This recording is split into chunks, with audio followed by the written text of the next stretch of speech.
Musa led Bunny and Sergeant Jehu to the woods. He couldn't remember the way he had come in, but worked backwards from the way the bears had taken him out. Musa was getting very nervous about confronting Grey Cat and the two bears again, but felt sure that Sergeant Jehu would know what to do. And in no time at all, they were back in Long Thin Thicket, and Musa was the first to spot the treehouse. "Look, number 16, Catlin," Musa said, pointing at the sign on the tree.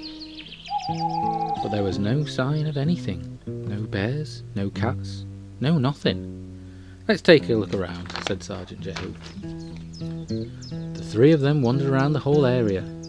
There was still no sign of anyone, and to make matters worse, Bunny was asking a lot of questions that Musa didn't have the answer for. He finished his questions by turning to Jehu and saying, "It doesn't make any sense."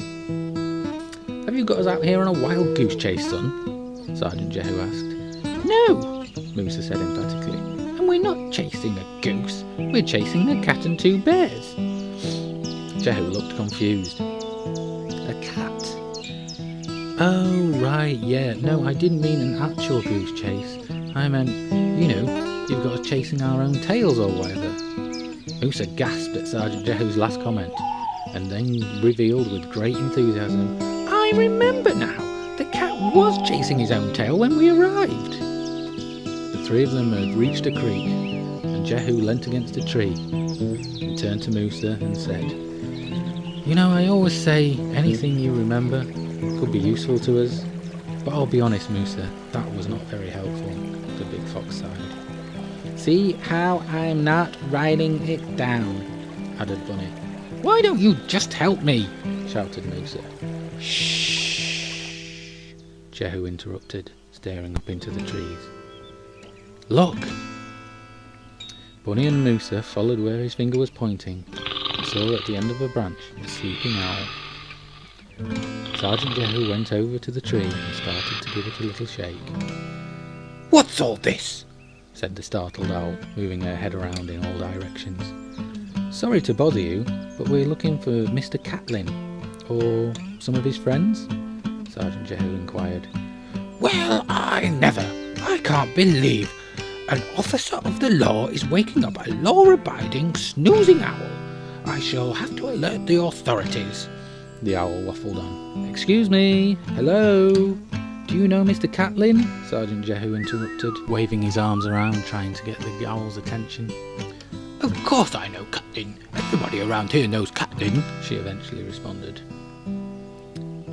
"So do you mind telling me where he is?" prompted Sergeant Jehu. "He's where he is every Thursday," the owl said, closing her eyes and trying to get back to sleep. "And where's that exactly?" said Sergeant Jehu, giving the tree another little gentle shake to try and reawaken the owl. "Oh, you again," said the clearly annoyed owl. "He's down at the Crystal Pond. He goes there every Thursday. It's at the edge of the forest. He goes there with the Stray Kittens Volunteers Club." Jehu and Bunny both looked in Musa's direction.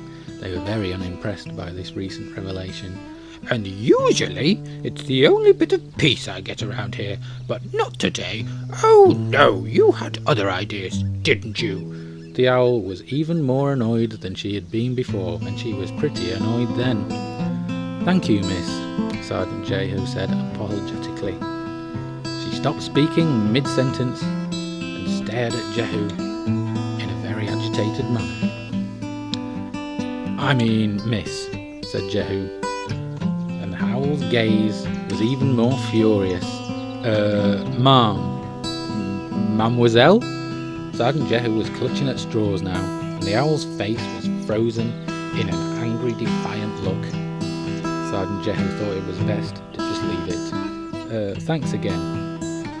Now let's check out this pond," he said to the other two.